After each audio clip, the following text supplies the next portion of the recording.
이제 여름이 다가왔죠. 어제 서울 온도가 우리 서울은 아니지만 서울 온도가 30도까지 올라갔다고 합니다. 그리고 더운 지역은 33도까지 올라갔다고 합니다. 많이 더웠죠? 어땠어요, 여러분들? 많이 더웠죠? 근데 오늘은 어제보다 좀 낫던 것 같아요. 그렇죠? 더워지면 뭐가 생각나죠? 더워지면은 빙수요. 빙수, 바다, 또 아이스 커피, 캐리비안 베이. 저도 캐리비안 베이 가봤어요. 한번 가봤는데 힘들더라고. 여러분들이 뭐가 생각나죠? 교회에서? 수련회가 생각이 나죠. 그렇죠? 누가 얘기했어요? 3번이 얘기했니? 네. 3번이 수련회 오죠? 네, 그렇습니다. 수련회가 있습니다. 언제죠? 7월 5일에서 7일에 있습니다. 어디서 있는지 아세요? 여기서요. 교회에서 있어요. 여기 아니라 교육관에서 해요. 교육관에서. 교회에서 우리 수련회를 합니다. 작년에 여러분들 피드백이 너무 좋아서 여름 수련회에 이어서 겨울 수련회도 작년 여름 수련회에 이어서 올해 여름 수련회도 같은 주제로 진행하려고 합니다. 작년 여름 수련회 기억나세요? 구약의 파노라마에 대해서 했죠. 그래서 올해는 신약의 파노라마에 대해서 하려고 합니다. 원래는 우리 겨울에 예수님 이야기에서 사복음서에 대해서 쭉 배웠잖아요. 근데 그때 진도를 다 못 나갔어요. 그래서 진도 빼고 그 다음에 사도행전을 좀 배우려고 했는데 생각해보니까 제가 이제 여러분하고 하는 마지막 수련회인 것 같아가지고 그냥 총어 정리식으로 해가지고 그냥 시작을 통째로 이번에 배우는 시간을 갖도록 하겠습니다. 아주 간단하게 재밌게 배워요. 구약의 파노라마 되게 재밌었죠? 아직도 기억이 나죠? 참조 사람이 기억나잖아. 우리 이번 거 복습하고 우리 여름 사회 끝내면은 부사별로 특성하는 거 아시죠? 그때 또 이제 구약부터 창조부터 해가지고 우리 시작까지 딱 끝까지 다 할 거예요. 이번에 총을 정리하는 시간을 가졌으면 좋겠습니다. 자, 그리고 신약의 파노라마는 강의하는데 또 날라리 하는 거 아니에요. 그냥 야매로 하는 게 아니라 자, 여러분들 주보에 딱 보면은 알면에 있죠. 구약의 파노라마 할 때도 제가 이거 보여줬어요. 수료 증서, 과정, 신약의 파노라마 이름 이중요. 위의 사람은 본 연구원이 주관하는 강사 교육 과정을 가르쳐 이 증서를 드립니다. 2012년 11월 8일. 딴지 이제 6년 정도 됐는데 기억은 잘 안 나지만 그래도 열심히 요즘에 다시 한번 리마인드 하면서 공부를 하고 있습니다. 자, 그리고 참고로 이거는 강사만 교재를 구입할 수가 있어요. 강사만 교재를 구입하고 강사만 강의를 할 수가 있습니다. 그래서 이번 여름 수련회 여러분들이 꼭 다 참여해가지고 같이 마지막으로 은혜의 시간, 하나님 말씀을 배우는 시간을 가졌으면 좋겠습니다. 아멘. 자, 그리고 농촌 선교도 있습니다. 농촌 선교 8월달에 있는데 시간 되시는 분들은 마음의 부담감을 내려놓고 함께 가서 하나님의 일에 동참하고 왔으면 좋겠습니다. 아멘. 자, 또 한 가지 더 광고할게요. 내년에 있는 우리 단기 선교 광고를 하려고 하는데 이 광고에도 있긴 있어요. 6번 광고에 보면 좀 이따가 우리 회장님께서 해주시겠지만 2019년 2월 중순에 구정 기간이 끝나고 방글라데시로 가기로 결정이 되었습니다.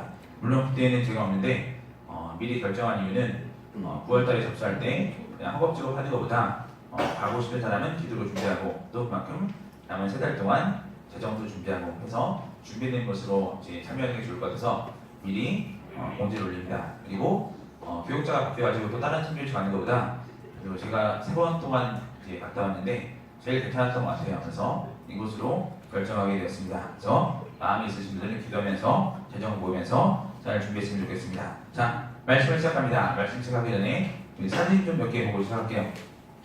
첫 번째 사진 보여주세요. 좀 확대해서 보여주세요. 앞에 불 좀만 꺼주세요. 잠깐만. 프로젝터 성능이 안 좋아서. 자, 더 꺼주세요.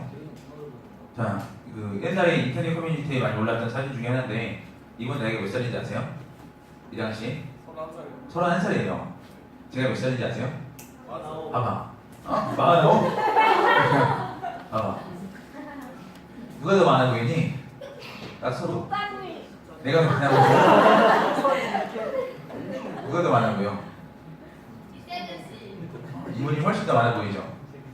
저는 39이고 이분은 31살이에요. 근데 훨씬 더 많아 보이잖아.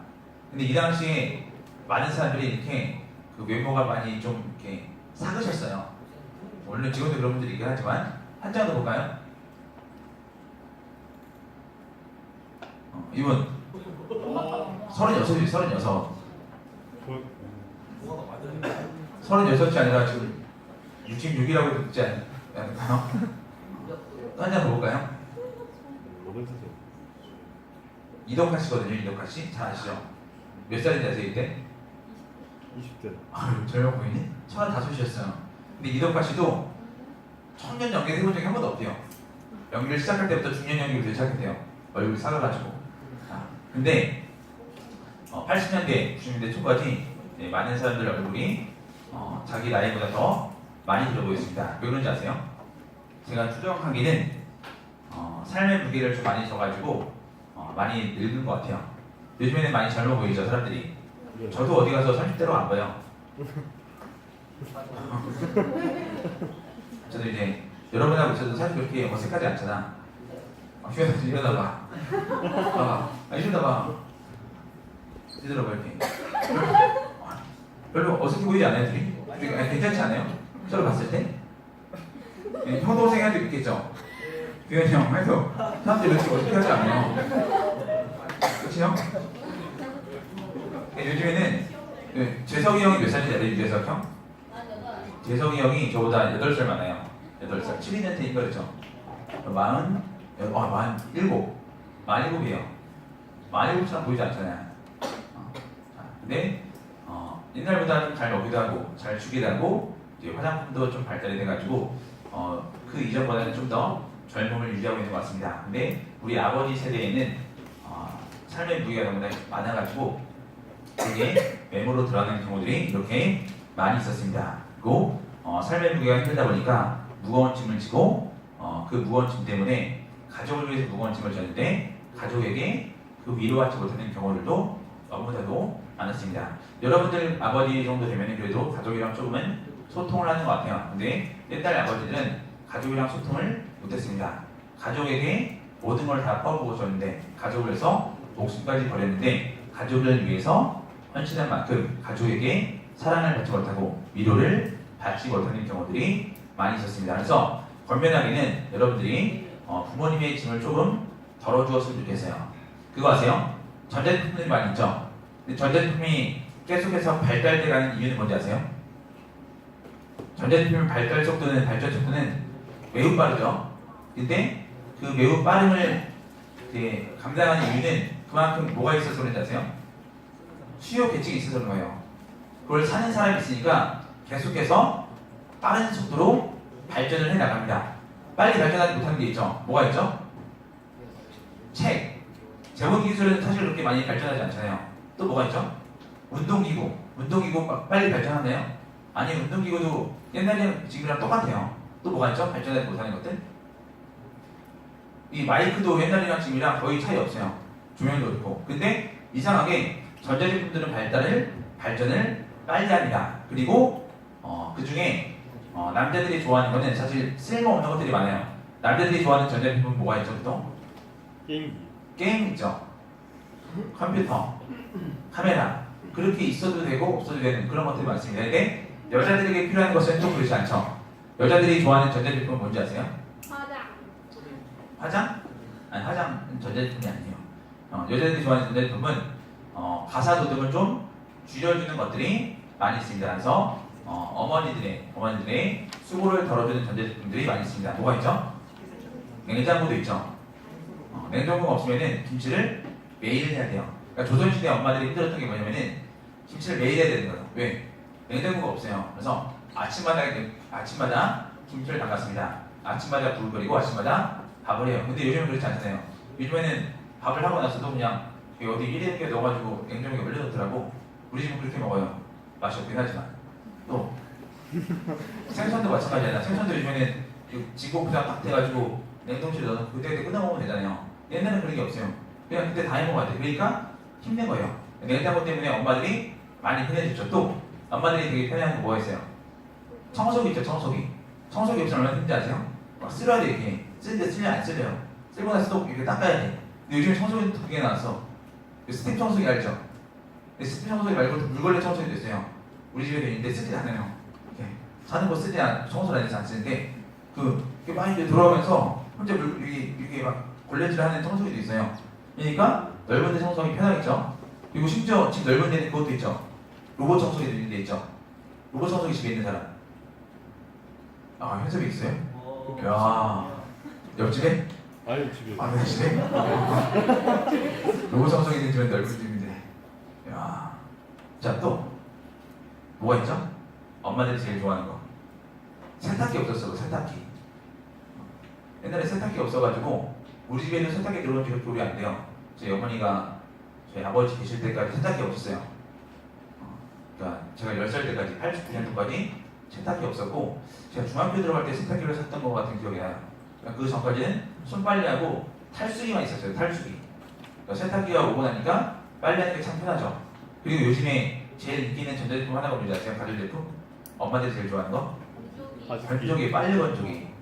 빨래 건조기는 자, 혁신적인 제품이에요. 혁신적인 제품. 그 빨래기가 아니라 뭐지 그거? 요즘에 내가 한국말이 잘 모르겠어요. 빨래기가 아니라 세탁기가 하잖아요. 근데 세탁기에서 빼가지고 널고 말리고 개는 것도 되게 힘들잖아. 근데 빨래 건조기가 있으면은 그게 다 말려줘요. 말려주면서 빨래에 있는 먼지도 다 제거해줍니다. 그래서 그게 있으니까 집이 되게 밝아졌어요. 우리 집도 많이 옛날보다. 그거 빨래 전에 막 청소하냐 그런 티격태격 하지 않고 그냥 빨래해서 그냥 두꺼워 돌리면 돼요. 그러니까 편해지죠. 기술이 발달하고 과학이 발달하는 만큼 어때요? 삶의 무게가 더 낮아집니다. 그 짐을 누가 가져가는 거예요? 돈이 가져가는 거예요. 전자제품이 가져갑니다. 자, 근데 그렇게 할지라도 우리한테 계속 무엇이 남아있어요? 우리한테 어쨌든 삶의 무게가 남아있습니다. 삶의 짐들이 남아있습니다. 그런데 세상에서만 이런 삶의 짐이 남아있는 게 아니라 우리의 신앙생활에서도 이런 우리의 무게가, 우리의 짐이 계속 우리 위에 있습니다. 그것을 우리가 어떻게 해결해야 되는지 오늘 말씀을 통해서 우리가 살펴보았으면 좋겠습니다. 먼저 오늘 본문 마태복음 11장 28절 말씀, 마태복음 11장 28절 말씀 같이 한번 읽어보겠습니다. 자, 시작. 수고하고 무거운 짐진 자들아 다 내게로 오라. 내가 너희를 쉬게 하리라. 자, 한국 기독교들이 제일 좋아하는 성경 구절이 어딘지 아세요?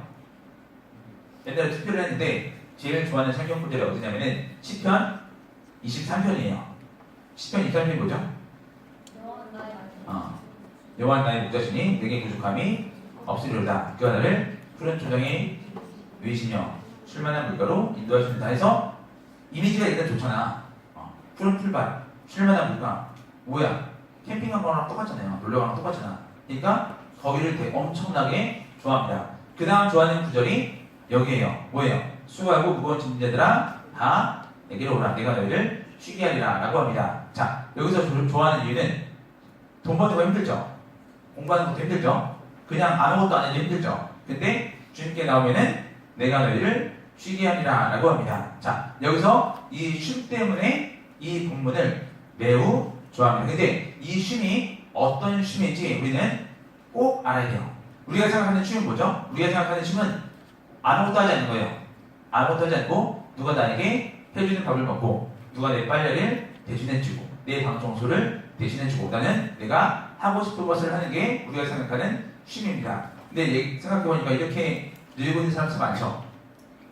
집에서 내 혼자 밥 먹는다. 아무도 없어요? 내 빨래 누가 해준다. 손 들어보세요. 내가 내 빨래 스스로 한다. 그리고 밥 빨래하고 또 청소. 내 방 청소 내가 한다. 방 청소는 사니? 니들이? 그러니까 우리는 누리고 있는 게 사실 엄청나게 많습니다. 근데 여기서 말하는 그 쉼과 여기서 말하는 짐은 육체적인 짐과 육체적인 쉼을 말하는 게 아니라는 거예요. 여기서 말하는 짐은 영적인 짐입니다. 그리고 여기서 말하는 쉼은 영적인 쉼입니다. 그래서 이게 하나님을 잘 알지 못한 사람은, 예수님을 잘 알지 못한 사람은 이게 왜 쉼이지? 라고는 의문을 가질 수가 있습니다. 자, 첫 번째, 수고하고 무거운 짐진 자들에게 예수님은 나에게 오라고 얘기를 합니다. 수고하고 무거운 짐진 자들에게 예수님은 나에게 오라고 얘기를 합니다. 다른 데 가서 쉬라고 하지 않아요. 예수님을 따라가면은, 예수님께 나아가면은 쉴 것 같아요?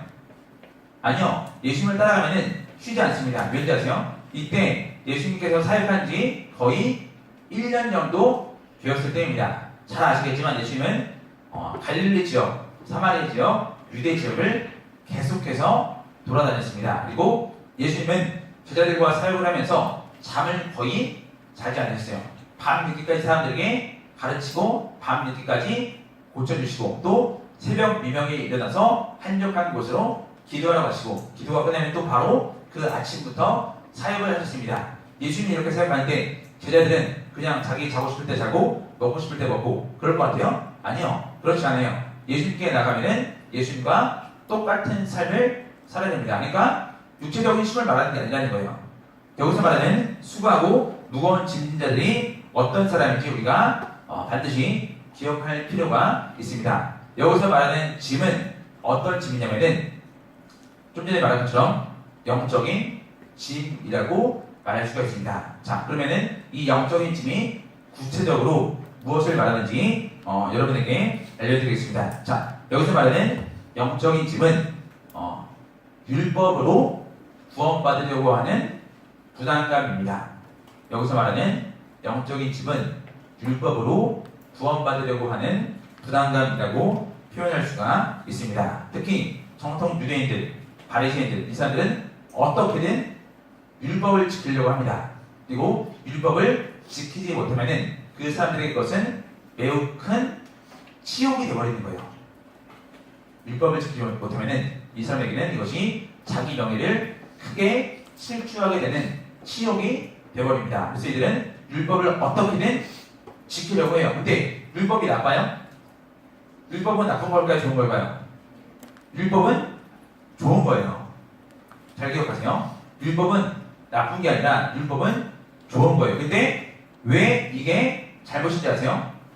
율법으로 구원받으려고 하니까 율법으로 의로워지려고 하니까 그게 문제가 되는 거예요. 보세요. 율법으로 구원받으려고 해요. 율법으로 내가 의로워지려고 합니다. 율법으로 내가 착해지려고 해요. 그러면은 어떻게 되는지 아세요?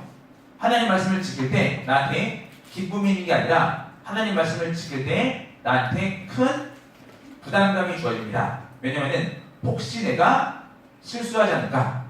혹시 내가 잘 못 지키지 않을까 하는 뭐가 있는 거예요?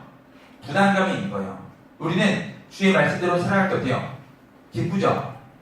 감사하죠? 그리고 그렇지 못할 때는 어때요?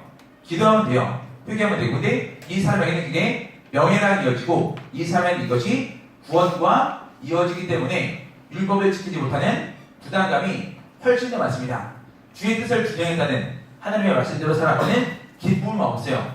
기쁨은 없고 내가 혹여 실수하지 않을까? 다른 사람에게 피해를 주지 않을까? 내가 혹여 한 가지라도 빠뜨린 것이 있지 않을까? 이런 부담감이 이 사람들에게 계속해서 생기게 됩니다. 그러니까 신앙생활이 기쁨이 아니라 예배 자리가 기쁨의 자리가 아니라 어떤 자리냐면은 부담감의 자리인 거예요. 의무감의 자리가 되어옵니다. 근데 예배는 의무죠. 그쵸? 예배는 성도의 의무입니다. 그리고 봉사하는 것도 성도의 의무죠. 전도하는 것도 성도의 의무입니다. 의무이지만 의무감으로 하는 건 아니죠. 그쵸? 의무이지만 의무감으로 하는 건 아니에요. 우리가 기뻐서 예배드리고 기뻐서 봉사하고 기뻐서 전도를 합니다. 사람 간의 관계도 똑같죠. 그 남자와 남자 사이 친구라고 그러죠. 친구 사이에 만나기로 약속을 했습니다. 근데 약속을 했기 때문에 그 의무감으로 만나요? 아니요. 서로 좋으니까 만나는 거예요. 서로 놀기 위해서 만나고 그리고 부부 사이에 함께 살죠. 한 침대에서 같이 잠을 잡니다. 함께 재정을 공유합니다. 함께 아이를 키웁니다. 근데 그게 의무감으로 해요? 물론 의무감으로 하죠. 근데 의무감으로 하지만 그 이전에 뭐가 있어요? 서로 사랑이라는 관계가 있는 거예요. 사랑이라는 관계가 있습니다. 근데 수고하고 무거운 짐진 자들, 율법으로 구원받으려고 하는 이 바리새인들에게는 이 기쁨, 이 사랑, 이게 없는 거예요. 주의 말씀을 사랑하는 것, 주의 말씀을 지킬 때 기쁨이 되는 것, 이 사람에게는 이런 것들이 없습니다. 그래서 예수님께서 이 사람에게 어떻게 얘기를 하냐면은 내게로 오라, 내가 너희를 쉬게 하리라 라고 얘기를 합니다. 자, 여기서 쉬게 하리라, 이거는 어떤 걸 말하냐면은 이들이 율법으로 구원받으려고 했는데 그 율법의 저주를, 율법의 속박을 내가 대신 지고 내가 대신 해결해 주겠다라고 하는 뜻입니다. 다시 말씀드리면은 이 율법의 저주를, 율법의 속박을 예수님이 내가, 그리스도인 내가 대신 지고 대신 해결해 주겠다, 이런 의미인 거예요. 그래서 더 이상 율법으로 구원받을까 받지 못할까, 이것 때문에 부담감을 가지고 신앙생활할 때 더 이상 기쁨이 없는 그런 삶이 아니라 그냥 예수님이 모든 것을 대신 져주었기 때문에 그냥 예수님께 나아갈 때 뭐가 있는 거예요? 쉼이 있고 예수님께 나아갈 때 기쁨이 있는 겁니다. 근데 여기까지만 들으면 우리가 오해할 수가 있습니다. 그래서 반드시 기억할 것은 마태복음 11장 29절이랑 30절 말씀 우리가 잘 기억해야 돼요. 자, 우리 29절 말씀 같이 한번 읽어보겠습니다. 시작. 나는 마음이 온유하고 겸손하니 나의 멍에를 메고 내게 배우라. 그러면 너희 마음이 쉼을 얻으리. 보세요. 예수님이 나는 마음이 온유하고 겸손하니 라고 얘기합니다. 자, 여기서 내 마음이 온유하다는 것은 예수님께서 계속 우리를 어떻게 하는 거예요? 기다려주시는 거예요. 우리가 잘하지 못하죠. 잘하지 못하면 그 마음속에 온유가 사라져요. 그 사람을 기대하는 마음이 사라집니다. 근데 예수님은 온유한 분이기 때문에 끝까지 우리를 기다려주시고 끝까지 우리를 기대하십니다. 두 번째로 예수님이 겸손하다라고 말합니다. 예수님께서 겸손한 것은 무엇으로 우리가 알 수 있다면 예수님의 십자가 사역으로 알 수가 있는 거예요. 예수님이 십자가를 지신 것은 하나님 말씀에 복종하는 겸손의 모습을 보였습니다. 그래서 그것으로 우리가 예수님께서 겸손한 것을 알 수가 있습니다. 자, 근데 내 마음이 오냐고 겸손하기 때문에 너희가 지금 지고 있는 멍에를 벗어버리고 나의 멍에를 메고 내게 배우라고 얘기합니다. 멍에가 뭔지 아세요? 멍에가 뭐냐면은 그 소한테 씌우는 결박 같은 거예요. 소 스스로 움직이지 못하게 하고 소를 끄는 사람이 멍에를 잡고 그 소를 이리저리 끌고 가는 거예요. 그리고 그 멍에에다가 쟁기까지 이어가지고 농사일 할 때 그 멍에를 통해서 밭을 갈게 하고 하는 겁니다. 자, 근데 우리가 그동안은 어떤 멍에를 갖고 있었어요?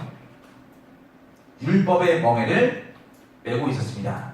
율법이라는 멍에를 메고 있었습니다. 그리고 그 율법의 멍에 때문에 이렇게 하지도 못하고 저렇게 하지도 못했어요.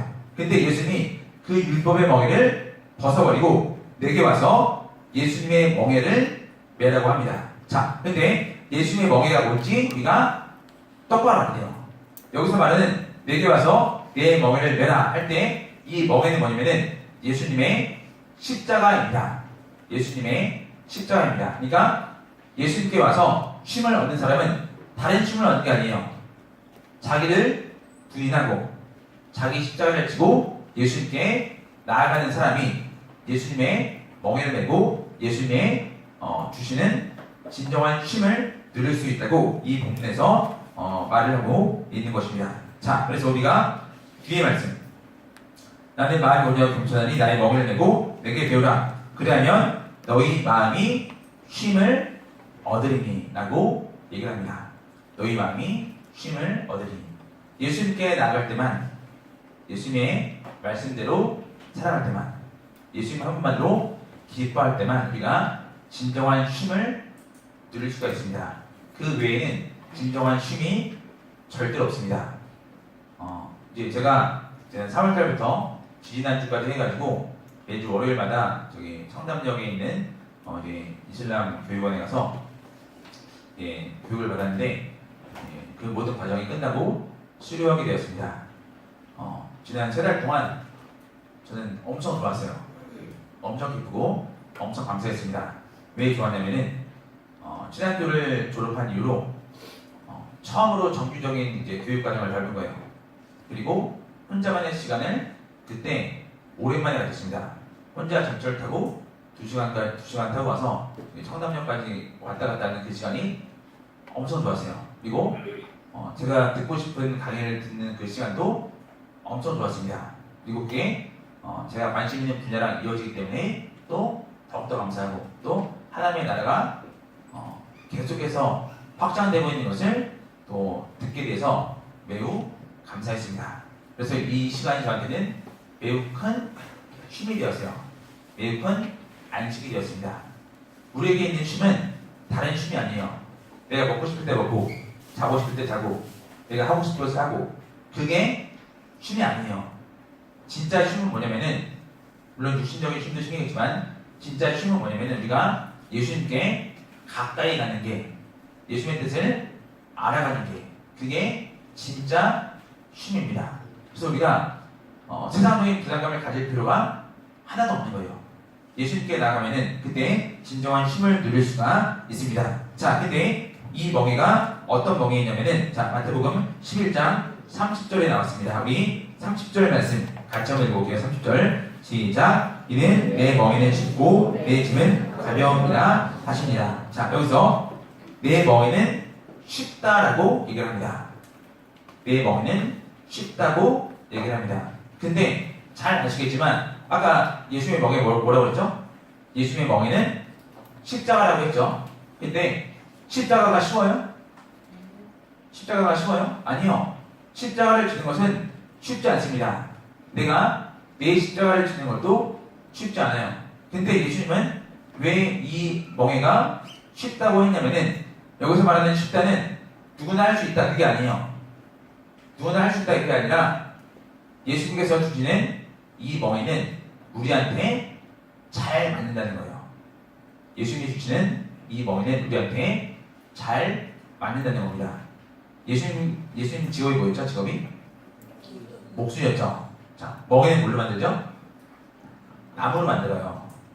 예수님 직업은 목수였고 멍에는 나무로 만듭니다. 근데 나무는 딱딱하죠.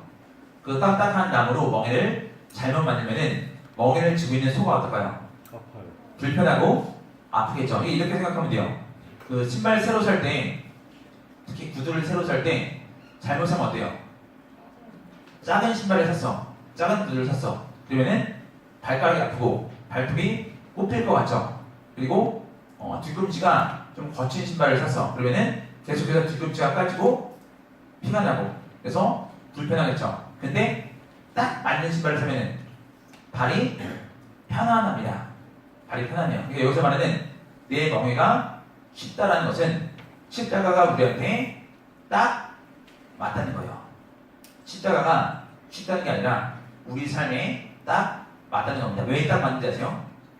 우리는 오직 십자가로만 구원을 받기 때문입니다. 자, 두 번째로 내 멍에는 쉽고 내 짐은 가볍다고 얘기를 합니다. 자, 예수님께서 주신 짐이 가볍나요? 아니요.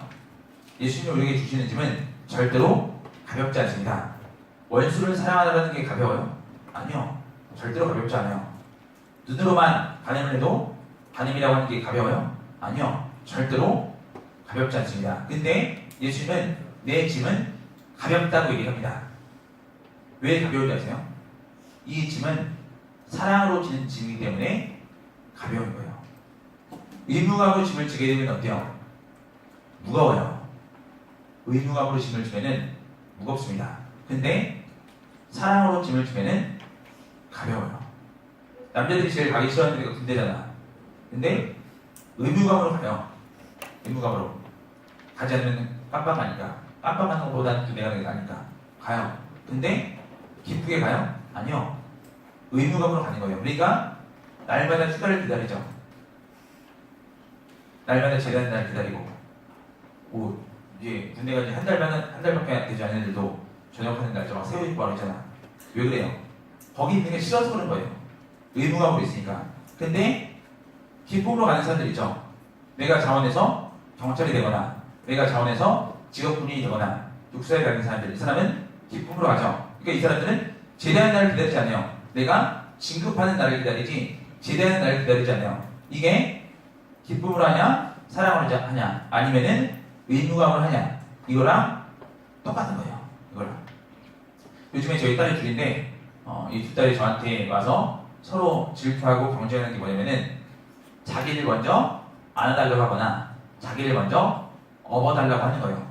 그러니까 리더공천에서 전화가 나는데 저희 첫째 딸이 좀 체격이 좋아요. 20kg 중반을 향해서 가고 있는데 사실 그렇게 안 끼고 다니기에는 가벼운 몸무게는 아니에요. 그 슈퍼에 가면 쌀 한 포대 있죠. 한 포대 20kg짜리인데 그거보다 좀 더 무거워요. 근데 그냥 안고 다니기에는 그렇게 가벼운 몸무게는 아니에요. 근데 그 딸을 안는 게 힘들 것 같아요. 힘들 것 같아요? 힘들어요. 힘든데, 아니, 이 말을 하는 거예요. 힘든데, 마음이 어렵지는 않아요. 힘들지만, 마음이 어렵지는 않습니다. 우리가 주의 말씀대로 살고, 주의 뜻을 행하는 것, 그래서 내 십자가를 지고, 나를 부인하는 것은 어려워요. 어렵습니다. 하지만, 기쁨으로 감당할 수가 있는 거예요. 그래서 내 짐이 가볍다고 얘기하는 거예요. 어렵지만 감당할 수가 있는 거예요. 왜? 내가 예수님을 사랑하기 때문에, 내가 내 가족을 사랑하기 때문에. 그래서 이 짐이 쉽다고, 가볍다고 그렇게 얘기하는 거예요. 자, 그래서 우리가 이 말씀을 통해서 일단 두 가지만 꼭 기억했으면 좋겠어요. 이 말씀을 통해서 두 가지만 꼭 기억했으면 좋겠습니다. 기억하기 전에 첫 번째, 우리는 내 힘으로, 내 능력으로 구원받지 않습니다. 내가 신앙생활을 잘한다고 구원받는 게 아니에요. 신앙생활을 못한다고 구원받지 못하는 게 아닙니다. 구원은 전적인 하나님의 은혜입니다. 하나님의 은혜이기 때문에 내가 구원받을까, 구원받지 못할까 이런 강박관념을 가질 필요가 없어요.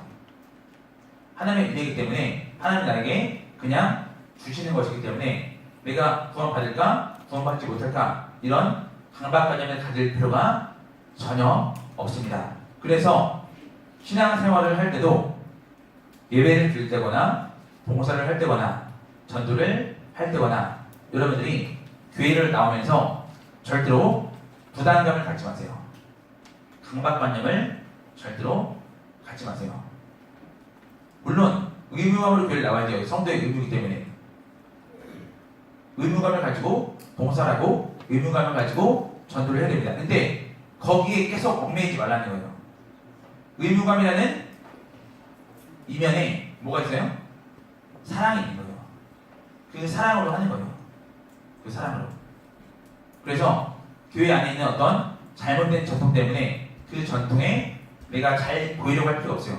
우리는 교회의 전통이 잘 보이는 게 아니라 어디에 잘 보이는 거예요? 오직 하나님께 잘 보이는 겁니다. 하나님께 잘 보이는 마음으로 예배를 드리고 봉사를 하고 전도를 하는 거예요. 그래서 교회에 나와서 예배를 드릴 때나 봉사할 때나 전도할 때나 결과물이 없어도 강박관념을 갖지 마세요. 특히 우리 교사하는 우리 청년들, 열매장들, 제가 아까도 얘기했는데 인원 때문에 스트레스 받지 마세요. 인원 때문에.